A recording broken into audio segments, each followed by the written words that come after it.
Welcome back to the Vanessa G Fitcast. I'm Vanessa Pozos, and here with me is Omar Pozos, my co-host and husband. How you doing? I'm doing great.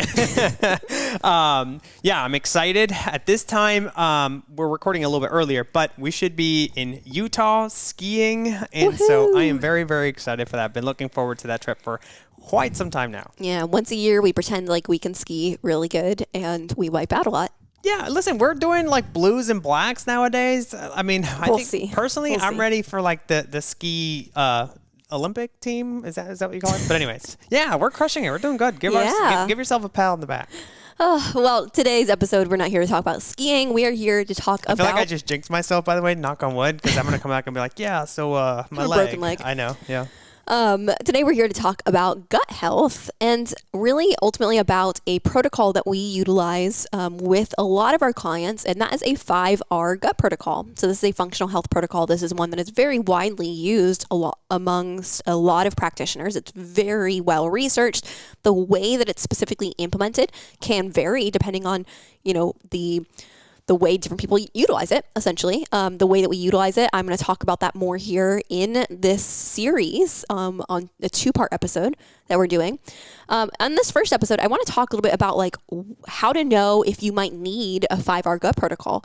Well, ultimately, before we talk about like some signs that you might need it, let's talk about the importance of gut health as a whole.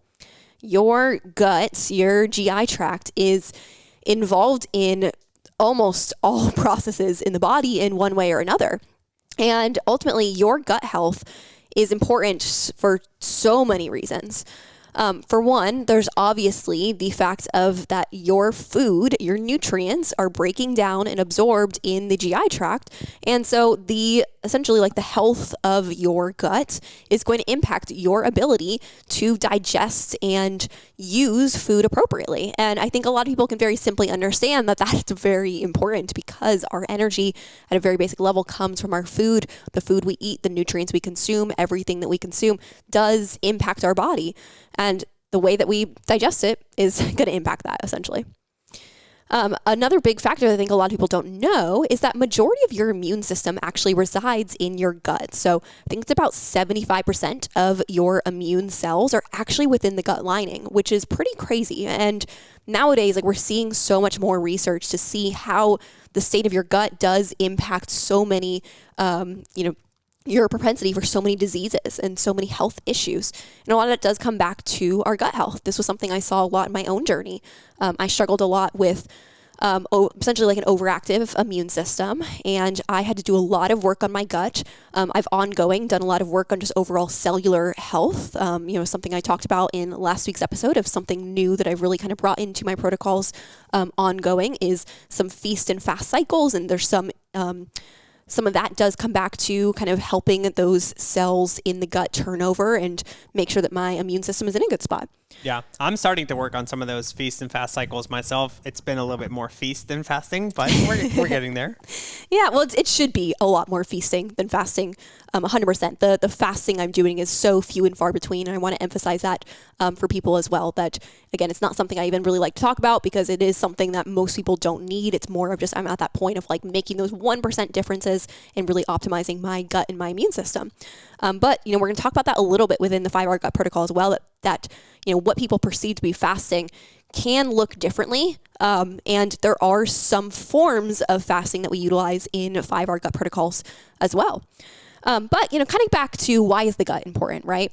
Well, a big one, again, that I think is not talked about often enough is the gut-brain axis. And so this really refers to all of the nerves that run from your brain to your gut.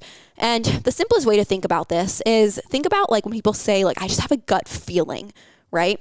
It's really oftentimes like the things that we think we might even like feel within our gut. Ooh, I never thought about it. Yeah, because of those nerves that run back and forth.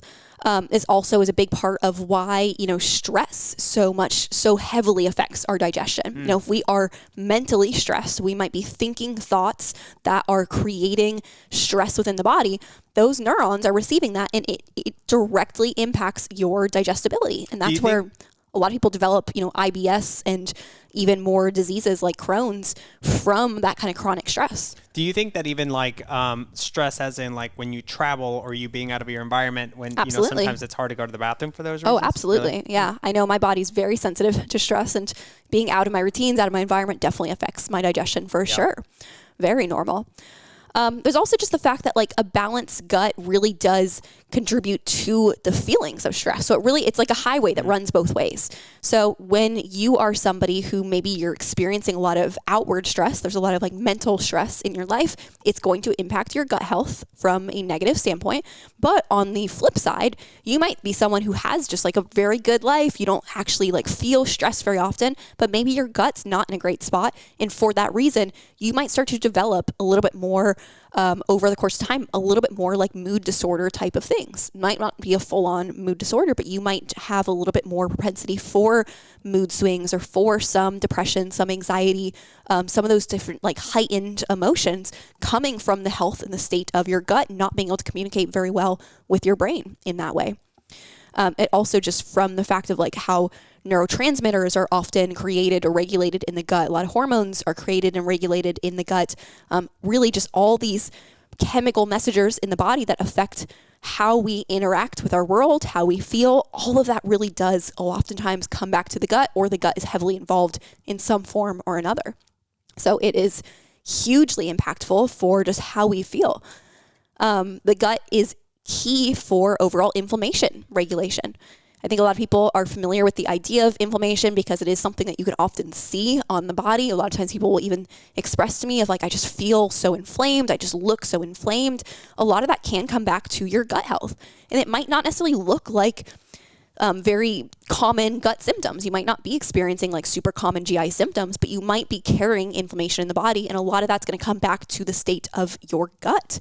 A big part of that being that your gut microbiome. So all the little critters in your gut there, you have all different types of bacteria, and those different types of bacteria are having different kind of functions in the body. So they might be producing different compounds.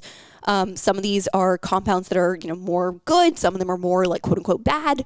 And those compounds are going to impact things like inflammation levels. So there you have some bacteria that might be creating kind of pro-inflammatory compounds, where you might have others that are creating more anti-inflammatory compounds.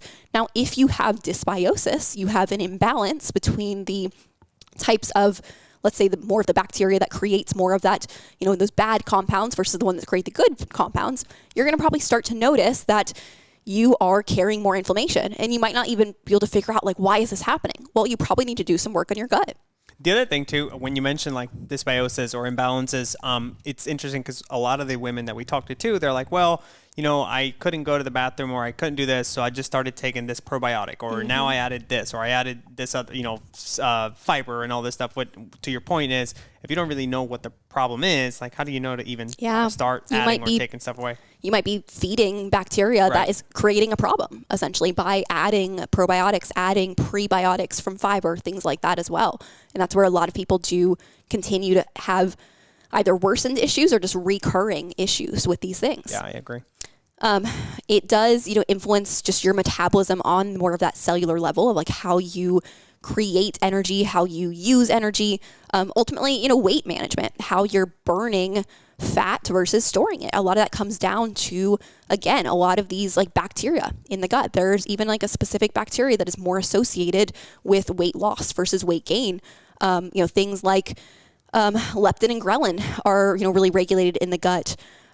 Things that are very popular nowadays. So, for example, there are certain bacteria in the gut that actually produce these hormones like GLP. So GLP being glucagon-like peptide, GLP-1s being a very hot topic right now due to, Ozempic, semaglutide, these types of things that are GLP-1. So a lot of people are adding in GLP-1s, but they may just really need to be doing work on their gut health at the end of the day, to where they don't necessarily need those types of things. Some people may still need them for sure, but a lot of people are probably just slapping on these Band-Aids, when in reality, they need to really be helping their gut at that cellular level, really making sure that their dysbiosis is addressed so that their body can properly create these hormones naturally, so that you don't necessarily have to, be injecting it in at that point in time.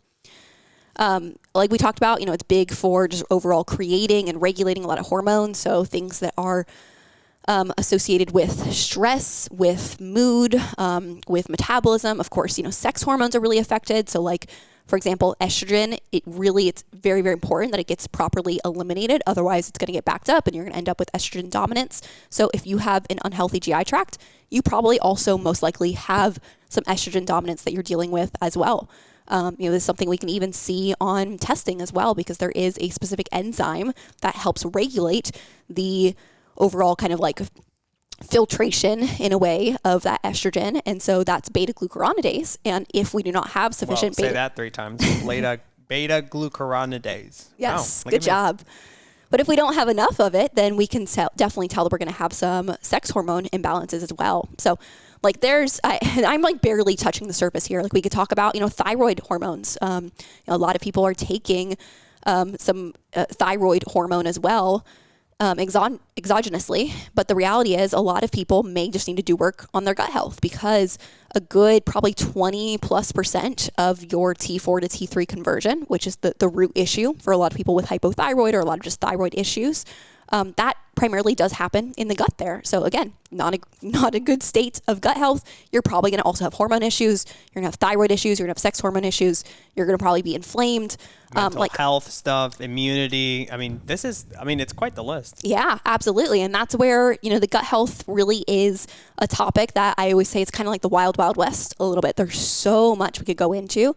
And I think a lot of people will zero in on one aspect of gut health and really talk a lot about that, and it can be confusing for people. So that's why I wanted to talk about broadly a lot of different ways how your gut health impacts these different aspects of your health, your body composition, how you feel, how you look, all of these factors that are so important to us as human beings. And that's where, again, gut issues might look like your kind of obvious gut issues. So it might be, changes in your bowel movements. Maybe you have constipation, maybe diarrhea, maybe you have both. It could be things like gas, it could be heartburn, GERD, reflux, could be like stomach pain, nausea, burning, indigestion, like all of these very common GI symptoms. But gut issues could also look like mood disorders. You might not have any of those GI issues, yet you might be experiencing mood disorders. Maybe you do some work on your gut health, and maybe those mood disorders do clear up. That could even become like in a loop effect where maybe you're taking an SSRI, and that SSRI is impacting your gut health, because a lot of those have been shown to really affect the gut lining. And so now you're making some gut issues worse, and you're probably relying on that more and more. And over the course of time, you're just kind of stuck in this feedback loop of more mood disorders, needing more medication, the medication affecting your gut even further, and just kind of ending up in a worsened spot to where now more and more systems of the body are going to be affected. And then the other aspect to that too, because bringing it back to the weight loss aspect, the inflammation, all that stuff, if you're continuing, right, and correct me if I'm wrong, but if you're adding more, stress to your gut by doing whether it's SSRIs or medications or probiotics or whatever, and then on top of that, now all of a sudden, like you're saying, your body can't absorb the nutrients that you're eating because of all the inflammation, is just one problem after another, right? Yeah, exactly. And it's, I don't want to fearmonger by any means. You can absolutely, for certain people, it might be most beneficial for you to maintain having some of these types of medications and things like that. And I know you mentioned probiotics. There's absolutely a time and a place. We definitely will need and want those, but at the right time, at the right place. If we're just slapping a probiotic onto some GI symptoms, you're most likely going to find that you just feel worse over time. But, kind of back to gut issues. So we talked about how that could look like mood disorders.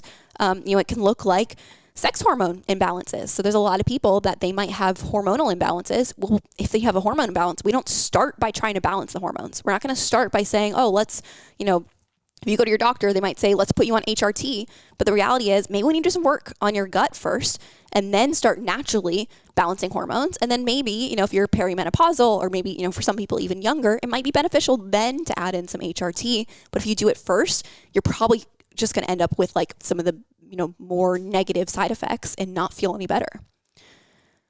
You might find that you have more autoimmune diseases or more symptoms of autoimmune diseases. That's a big one. I know for myself, when I had a lot of gut issues, I had a lot of symptoms of autoimmune, even though I was never diagnosed autoimmune. And so that comes back to the fact that I had a lot of just overall immune system issues. And so that's where it's like you could go to a doctor and they'll just look at you like you're crazy because you're like, I have this, I deal with this, I have all these crazy symptoms. And they're like, well, you're good. There's nothing going on. So like, keep on going. And that's so frustrating. But the reality is we sometimes have to dig further and we have to look at our gut that regulates so many aspects of our immune system. I think a common one that people are more familiar with nowadays is gut issues can often look like skin issues. So people who have more like acne, eczema, psoriasis, very, very common to trace back to needing just work on our gut. And then a lot of that will clear up.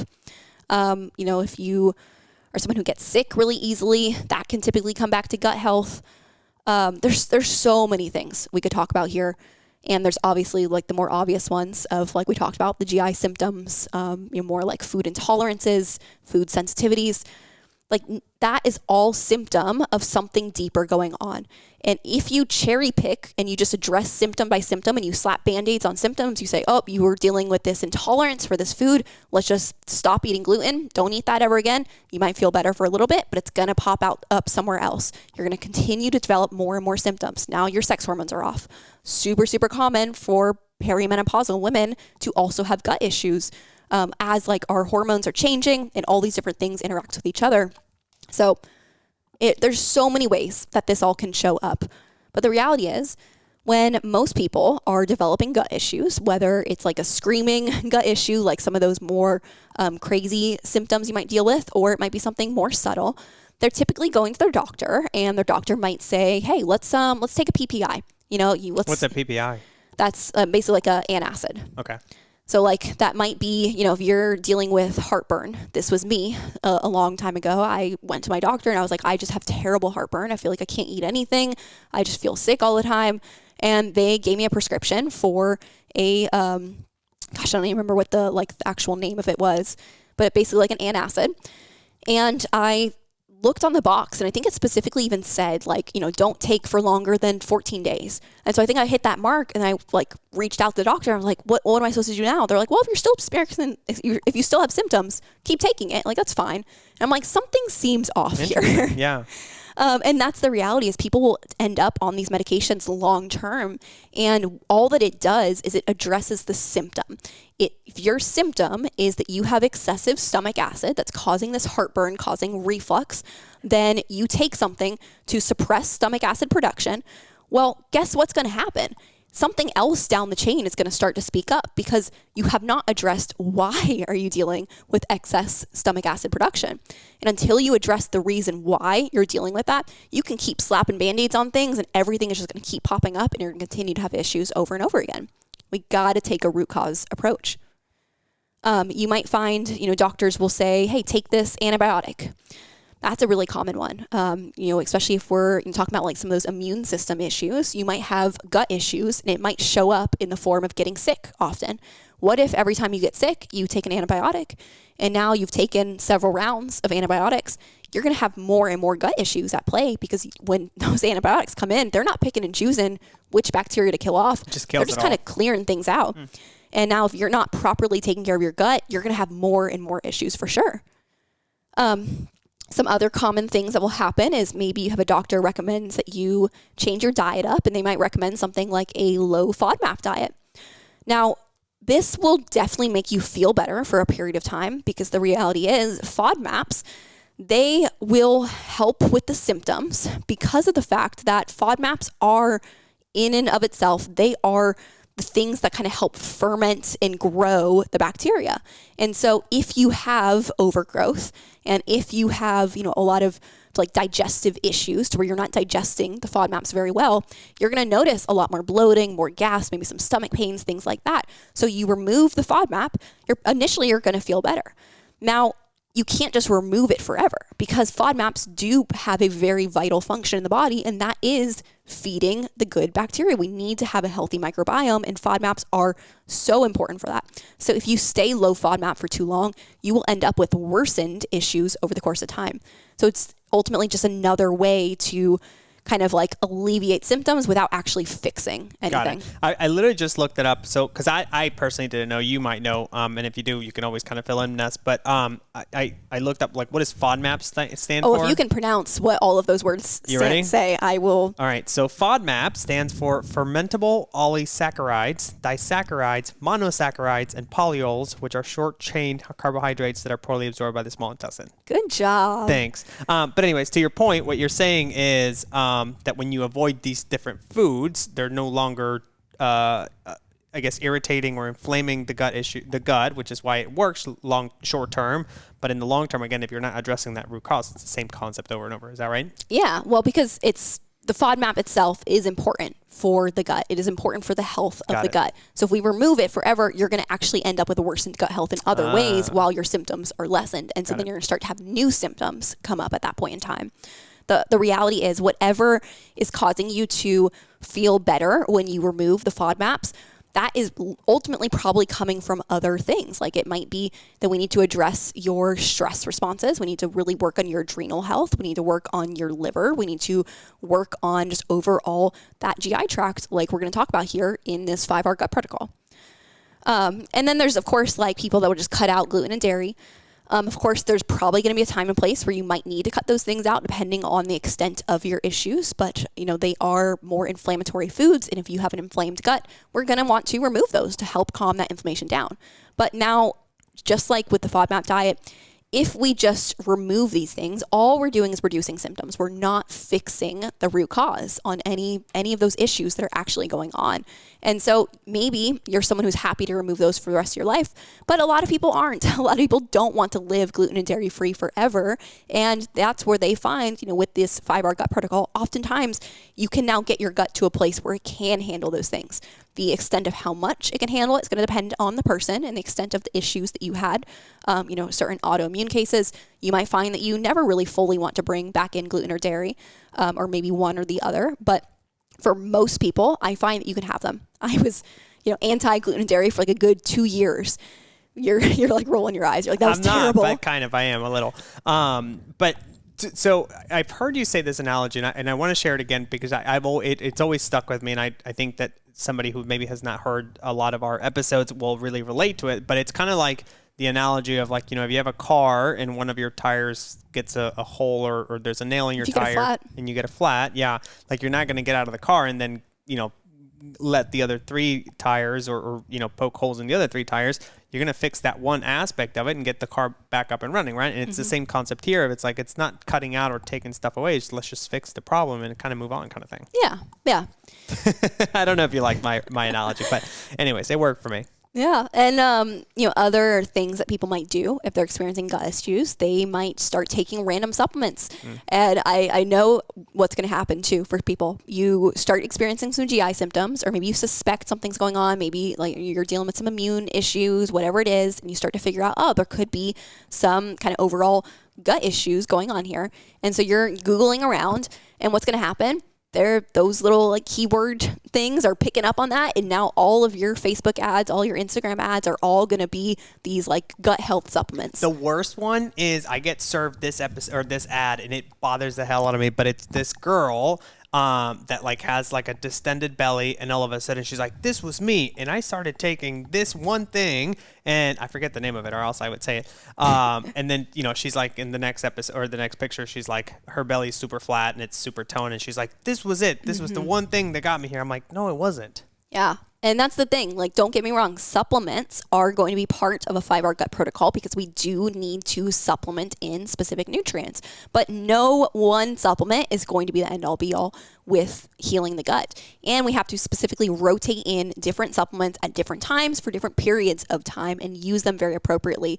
However, supplement companies typically don't really care about you actually getting better. They would probably be happier if you were reliant on their product long term. This is also why we're not, associated with any supplement companies, and I have friends that create great supplement companies, and there are specific brands that we more often recommend than others. And it has nothing to do with us being tied to any of it because we don't get any kickbacks or anything like that. We specifically only recommend supplements that we believe actually work, are third-party tested, are medical grade, are the highest quality of supplements. And our goal is for clients to not need supplements long-term. There might be a couple of things that, it might be beneficial for you to take ongoing long-term, but most things, most time you don't need a lot of supplements long-term by any means. And I find so many people that come to us and are like, here's all my cabinet of all my supplements I'm taking. I don't know what any of them actually do. I'm not feeling any different since taking them. And that's just the reality of it. So that's why ultimately, with the 5-hour gut protocol, it really is designed to address the root cause of whatever the issues are within your GI tract and overall promote true healing of the gut using these 5 R's, which we're going to talk about what these 5 R's actually are. Ultimately, the goal of the 5-hour gut protocol is, it's multifaceted. So really on the physical level, you should find that after doing a 5-hour gut protocol, you have a digestive tract that is free of pathogens, of viruses, infections, things like that. So, it might be someone that does a GI map and we find that there are specific viruses, pathogens, things like that. And then we do a 5-hour gut protocol, and then maybe they want to do another GI map, or maybe we recommend doing another GI map at the end, and we can compare and see that it should be to where everything is cleared out at that point, or if there are trace little things that we continue to tune in on. You should find on a physical level, you have now a balanced microbiome. So like we talked about earlier, we need both kind of that good bacteria and more of like the quote unquote bad bacteria. There is some of that like bad bacteria that we need in very small amounts, or just in very specific amounts. But we need to make sure that we have that balance. That good bacteria is important for activating and destroying toxins, for providing balanced production of short chain fatty acids. So these are part of those kind of like metabolites that will have pro-inflammatory or anti-inflammatory effects, essentially. So the good bacteria is producing those anti-inflammatory effects. So like we talk about, we can limit overall systemic inflammation. The good bacteria is helpful for just overall gut barrier integrity. Like picture that good bacteria being like the little soldiers on the front line, just protecting that barrier and just making sure everything is nice and strong. It helps regulate blood pressure, helps regulate energy uptake. So your overall kind of metabolism, how you're actually using energy, that like those calories on that very micro level there. The good bacteria is inhibiting harmful microbes from attaching and overgrowing. So we're constantly ingesting things that are harmful, and it's those good bacteria that really are like the soldiers keeping you healthy, keeping your immune system strong. But like I said, we do also need some bad bacteria, and ultimately those can be part of the process of excreting toxins from the system as well. So that's where we need that balance overall.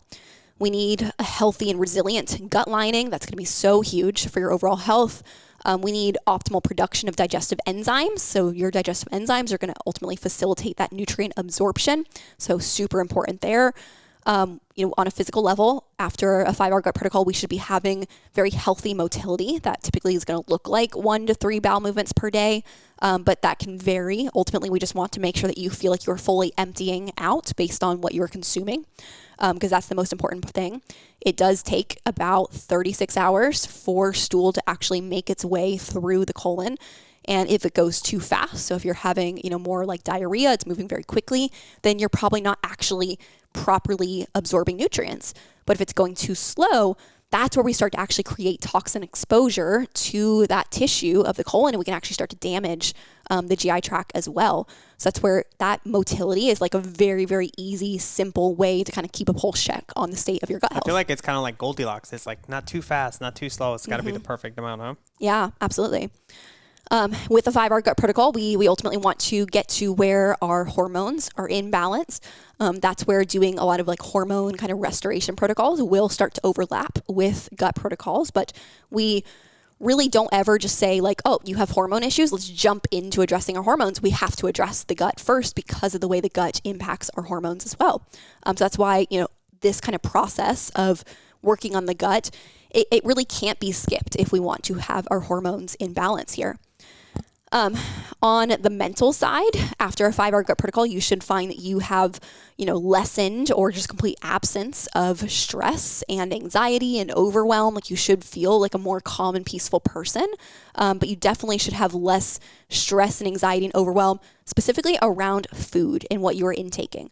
That's a big one. I think anybody who's dealt with a lot of GI issues can relate to the just idea of like, you go on a trip or you're out with friends and different things and you're nervous about how foods are going to affect your body. You're stressed about how your digestion is going to hold up. Are you going to have to run to a bathroom? Are you going to end up with a stomach ache? Are your clothes going to start to feel too tight because you're going to get super bloated?